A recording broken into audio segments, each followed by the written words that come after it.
Provavelmente você já viu grande mídia noticiando que no Brasil nós pagamos entre os impostos mais altos do planeta. Você também já deve ter ouvido falar que nossos produtos de consumo, que nem eletrônicos, automóveis, estão entre os mais caros do mundo. E não é só supérfluo, não. Desde a comida do dia a dia, até casas, apartamentos. Tivemos um episódio do tomate recentemente. Mas o que a gente pode fazer a respeito? Além de ficar resmungando, que ações que nós podemos implementar? Quero pensar junto com você em algumas soluções de curto e de longo prazo. Apresentar um pouco do meu ponto de vista na data de hoje. E esse meu ponto de vista é mais direcionado para soluções de longo prazo. Antes de continuarmos, meu nome é Seiti Arata, tá? Não tem nenhuma afiliação partidária, política. Isso aqui é um bate-papo super despretensioso, para a gente pensar junto.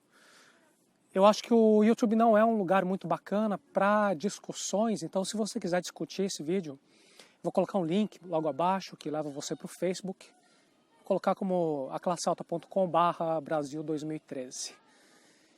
E para esse papo eu estou usando 3 fontes de pesquisa. Tá? Vou colocá-los em ordem histórica. A primeira é uma revista, The Economist, de 2009. Ele tem um relatório especial de 14 páginas, só falando do Brasil. A segunda fonte de pesquisa é o livro Por que Tudo Custa Tão Caro no Brasil, do Alexandre Versinhasse e do Philippe Van Doren, de 2013, em abril. É um e-book que você pode fazer download, eu vou deixar o link para você, tem umas 18 páginas. E é um livro que eu recomendo fortemente. E a terceira fonte de pesquisa é a revista The Economist, de outubro de 2013. Ou seja, 4 anos depois, você tem uma nova reportagem especial, também com 14 páginas, e mostrando uma fotografia um pouco mais pessimista do Brasil do que a reportagem de 4 anos atrás. E a pergunta é, basicamente, o que nós vemos as pessoas por aí fazendo para se virarem, né, no meio desses desafios econômicos? O que a gente tem notado que as pessoas estão escolhendo como soluções? Eu quero dizer que eu não gosto das soluções de curto prazo. Eu vou elencar, porque eu acho que é importante a gente ter uma ideia do que existe, não é?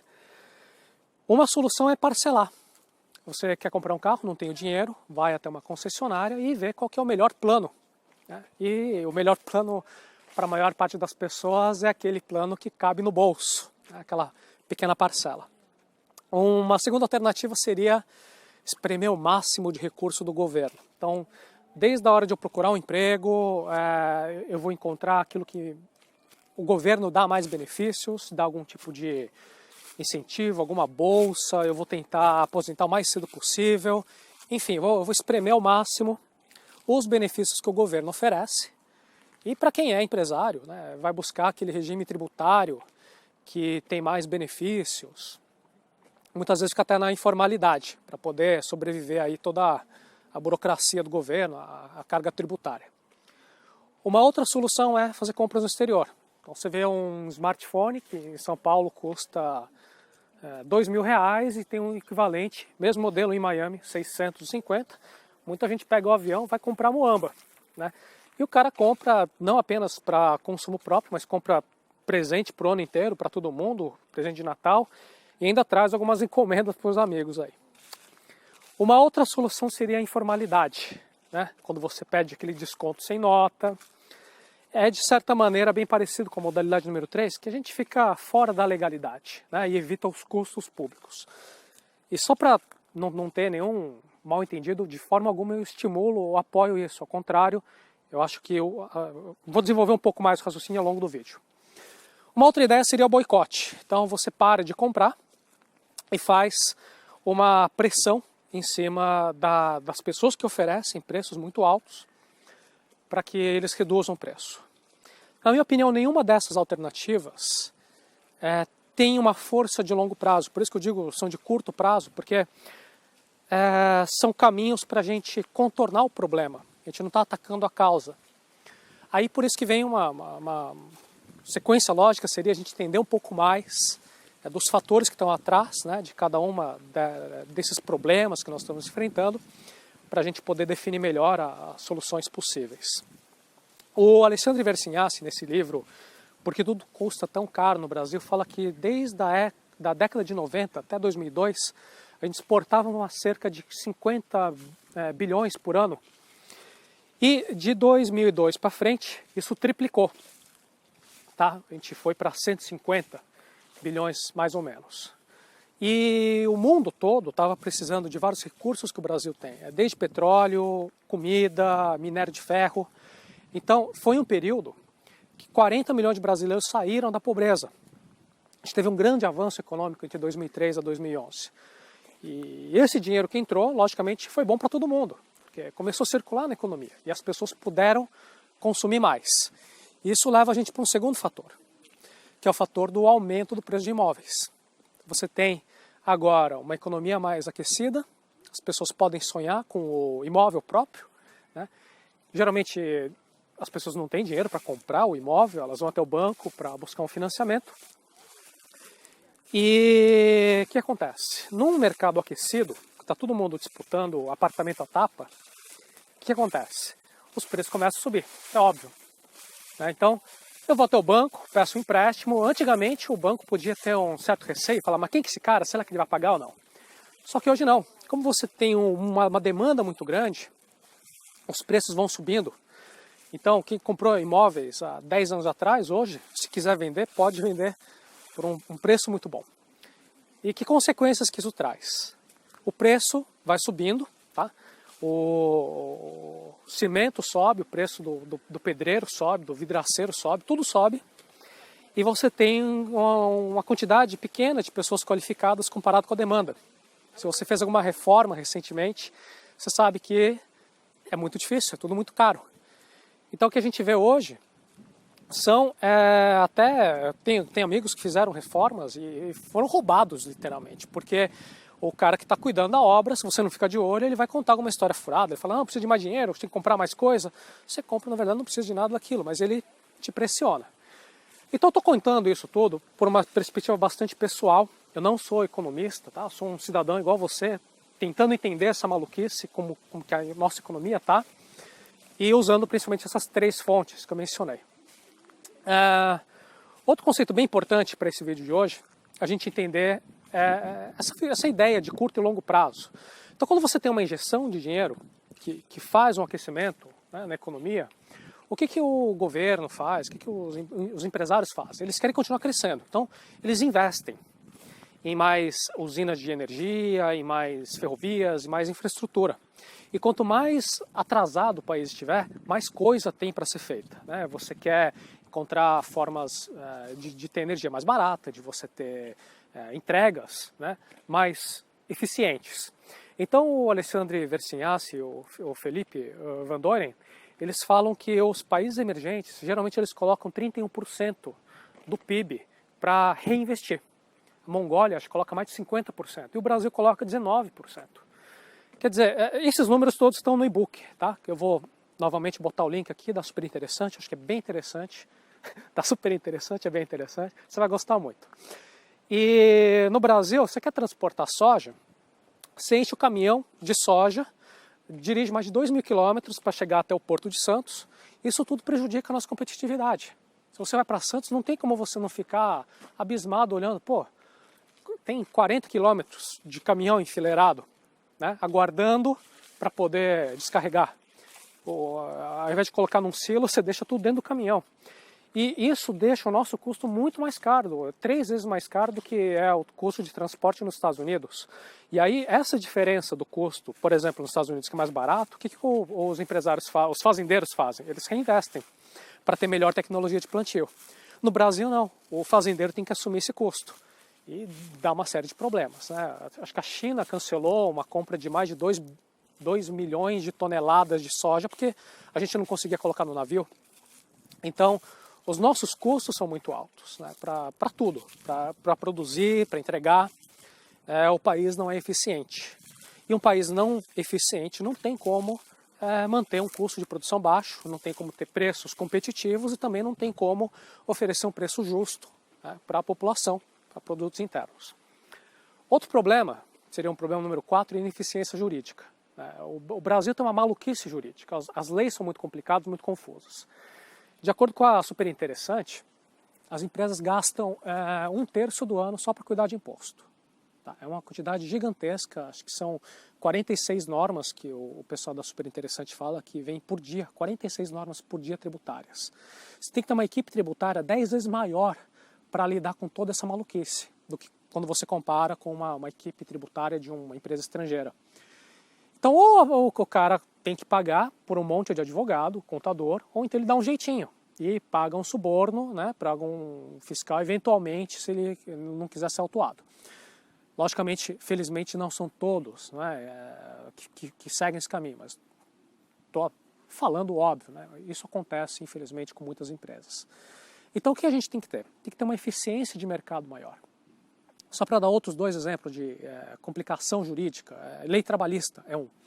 A nossa lei trabalhista é basicamente de 1940, que é aquela época que o paradigma era quem que é o trabalhador? O trabalhador é um cara que vai para a fábrica, né, uma montadora de qualquer coisa, e ele quer trabalhar a vida toda lá, porque ele tem um plano de carreira. Então, as leis trabalhistas, elas protegem o trabalhador para que ele não seja movido, para que ele não saia, para que ele continue sempre naquele mesmo lugar. E essas leis, elas não têm a ver com a indústria hoje, com as novas indústrias de tecnologia, que nem o trabalhador nem o empregado querem manter alguém para sempre naquela mesma empresa. É tudo muito mais dinâmico. E isso deixa o processo todo de contratação mais caro.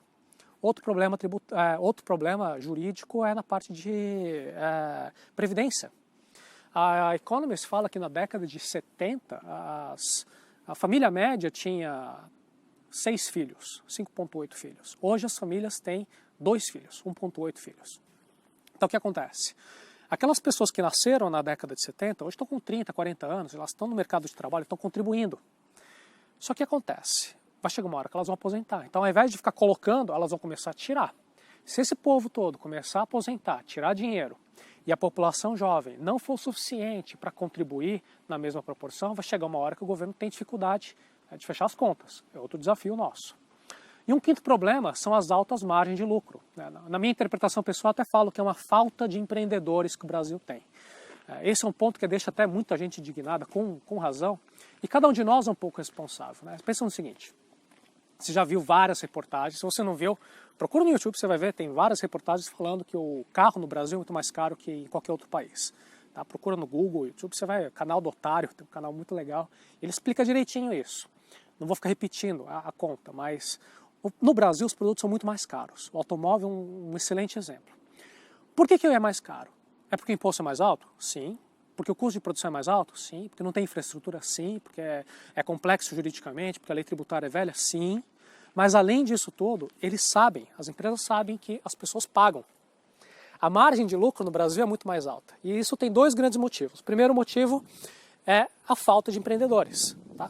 Com todos esses desafios que a gente tem aqui, mesmo assim, você vê os empresários que aparecem, a maior parte fica na informalidade. Eles não querem pagar imposto, que não dá, ou se enforcar em burocracia, também não dá, muito complicado. Então eles mantêm as operações bem pequenininhas, né, para aproveitar certos benefícios tributários para microempresas. Eles não têm estímulo para ganhar escala, faturar mais e ir para um próximo nível, ter uma fábrica totalmente brasileira de carros. Você não vê isso acontecendo. Agora, o outro problema é que nós brasileiros, gastamos sem pensar 2 vezes. No nosso curso de enriquecimento à classe alta, eu falo muito da psicologia do consumo. Isso aqui é explicado principalmente pelo nosso legado histórico, tá? Hiperinflação, década de 1980, 1990. Lembro, eu era criança, quando meus pais recebiam salário, a gente tinha que sair correndo para o supermercado para gastar tudo, porque o preço era remarcado todo dia. E tem um outro problema, que quem passou pelo plano Collor teve uma experiência super traumática, que congelaram as economias de todo mundo. Você não podia mexer no seu dinheiro por 18 meses. Então, quer dizer, historicamente, o Brasil dificilmente ele tinha momentos que você era recompensado por poupar, por ter uma vida econômica bem regrada, bem responsável. Se ganha dinheiro, as pessoas imediatamente, até hoje, te perguntam, né? E aí, vai gastar onde? Vai comprar o quê? Né? Bom, é isso. São várias divagações. Obrigado pela sua paciência e curiosidade de ficar aqui junto. Veja, eu não tenho qualificação nenhuma para falar de política, de economia, tá?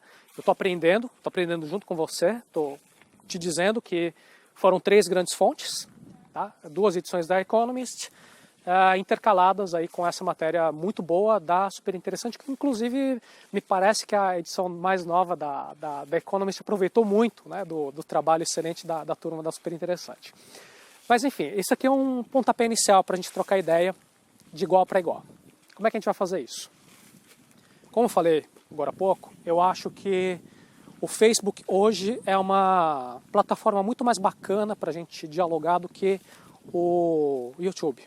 Tá? Então vou botar um link aqui abaixo, esse link ele vai te redirecionar para a minha página de Facebook e a gente pode continuar batendo um papo lá. Eu estou bastante interessado em saber quais são as suas ideias de outras soluções de curto prazo e de longo prazo. A respeito do curto prazo a gente falou de financiamento, né, parcelamento. Número 2, aproveitar o máximo de benefícios que o governo dá. Número 3, fazer compra no exterior. Ou 4, ficar na informalidade. E 5, protestar contra, né, lucros abusivos. E eu quero saber da tua opinião. O que você acha? Você acha que isso vai ajudar no longo prazo? Se isso é sustentável? Quero muito saber a sua opinião. Se você quer saber a minha opinião, minha interpretação hoje de como que essas coisas estão configuradas, nenhuma dessas 5 alternativas vai melhorar as coisas no longo prazo, porque elas só tocam sintomas, elas não atacam as causas. Tá? Eu não estou nem discutindo a ética de cada escolha, isso é uma coisa extremamente pessoal, quem sou eu para ficar falando quem está certo e quem está errado. Mas eu acho que desses desafios que nós temos hoje, se o problema é infraestrutura, né, investimento que vem tanto do setor público como do setor privado, necessidade de uma reforma jurídica e mais empreendedorismo, parece que o caminho a seguir é esse. Né? E nenhum deles acontece no curto prazo. Então, quanto mais pensamento de longo prazo nós temos, me parece melhor. Mas eu já falei demais e agora quero muito continuar esse bate-papo contigo. Vou deixar o link aqui em algum lugar da tela e a gente se fala lá. Um abraço e bom final de semana. Estou fazendo esse videozinho aqui no sábado, aproveitando para uma caminhada. Até mais, meu nome é Seiti Arata, da Arata Academy.